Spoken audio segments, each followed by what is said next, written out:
Should I go or not? That is the question.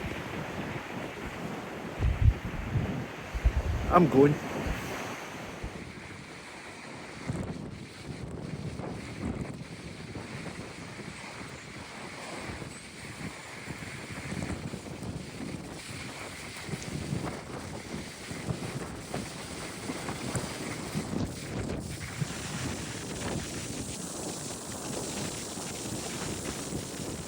Welcome to Troon's Ballast Bank.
You can imagine on a really stormy day the waves crashing right over this path. And it would be a bit of a scramble to get up out of the road, to say the least.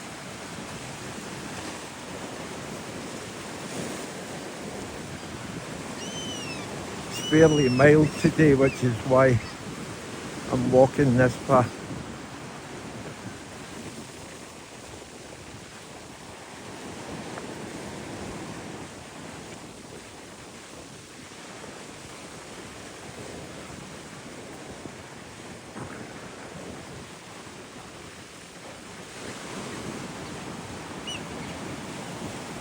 A bit precarious.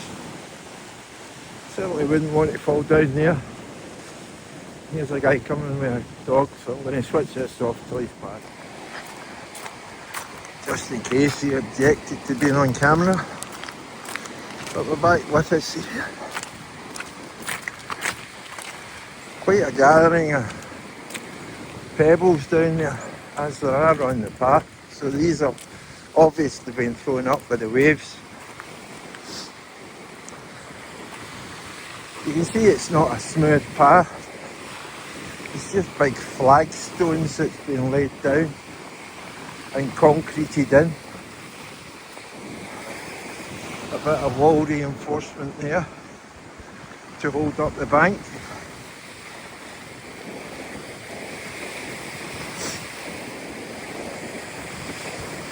And a nice wee seat in the summer to take in the rays, and in the winter to get soaked. And I see there's another little bench coming up too.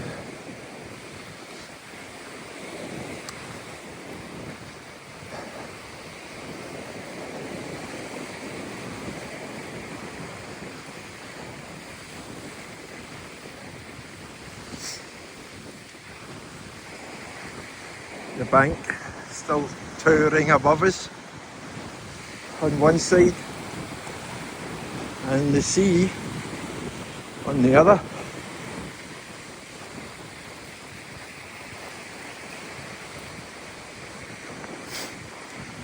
Now, the bank is called the Ballast Bank for a reason, and that reason is that it was built using ship's ballast along with some building rubble when they were digging out the harbour in Troon. Which means that the rubble underneath the Ballast Bank could actually have come from anywhere in the world. Americas, India, China, Australasia, anywhere in the world. Because the ships coming into Troon Harbour required ballast to keep them stable. And depending on their cargo, they would offload ballast or unload ballast to keep the centre of gravity low. And so ballast mounds would be created in all the ports. Just beginning to rain. You can see that the sea, even on a fairly calm day, it's not calm, but it's certainly not rough. The waves crashing against the bottom of the bank. And at this part here, it can get quite slippy. As you can see, the path has gone from dry, to quite damp. So a little bit of care is required here.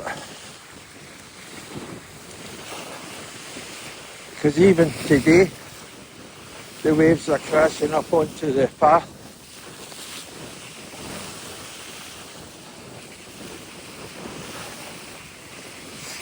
Again, reinforcement here.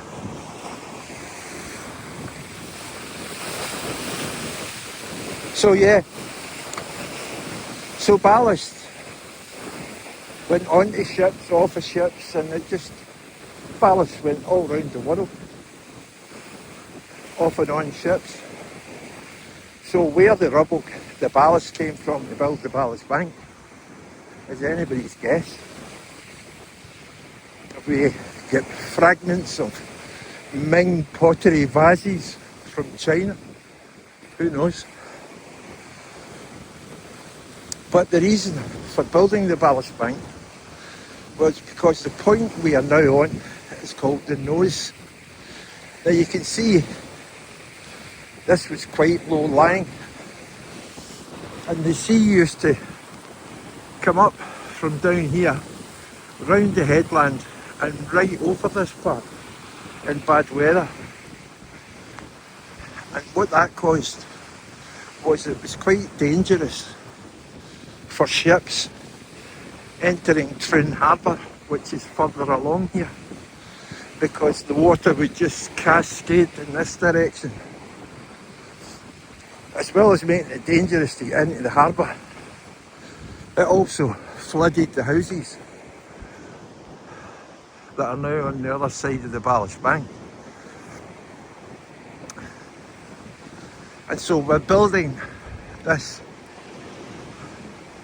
they were able to protect Troon Harbour and protect the houses from flooding. We're now getting to the other end of the Ballast Bank, and we will go back over the top.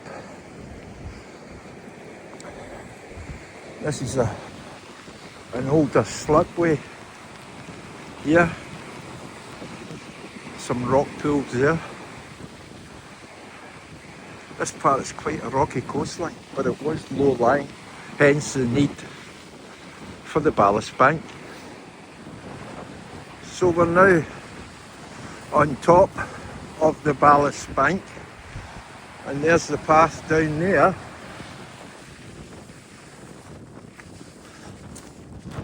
Recently there was new seating put in along the top of the bank.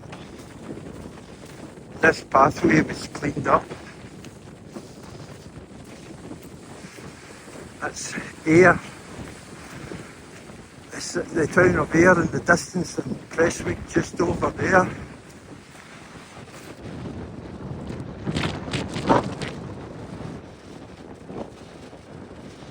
You'll be able to see the Isle of Arden over there, but not today. Not with the weather as it is, and over there you can just make out the heads of Ayr.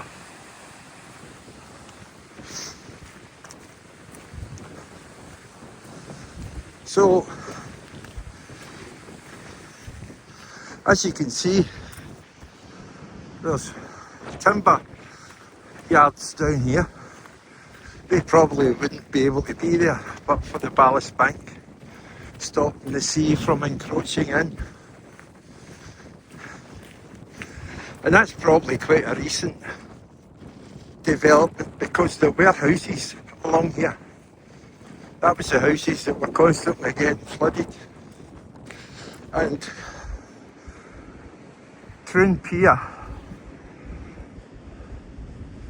is just over there on the other side of that tower, Troon Marina.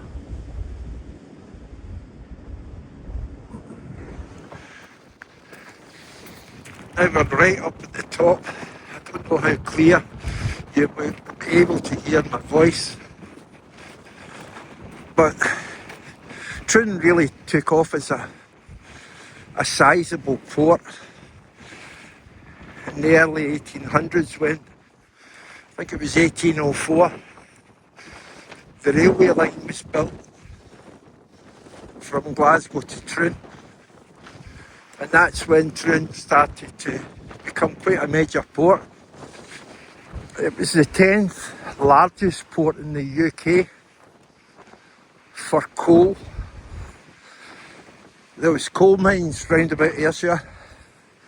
They would be shipped down to Troon, and then cargo vessels would take them over to Ireland, the north of England, Galloway.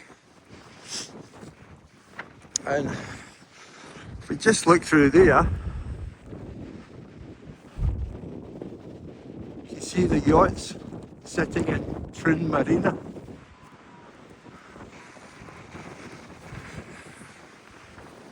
It's a nice picnic in the summer.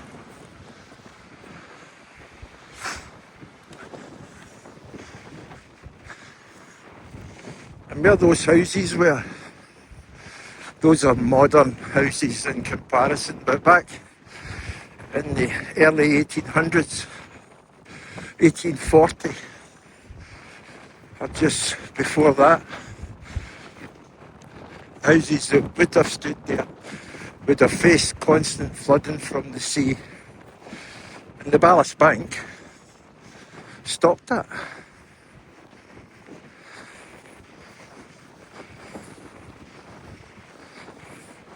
So it's quite a feature.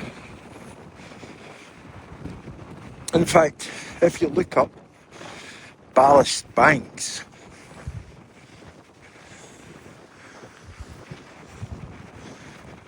it brings up Troon Ballast Bank.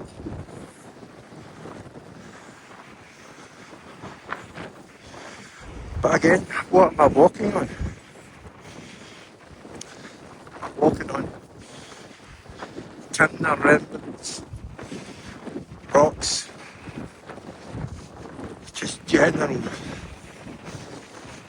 rubbish that were thrown onto a ship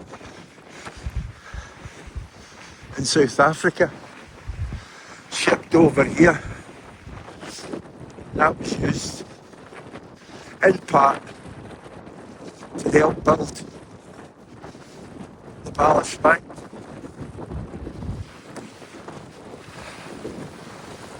There's the path down there. Came along. So that's a brief history of Troon's Ballast Bank. Hope you've enjoyed it. If you have, please like and subscribe, and I will see you the next time.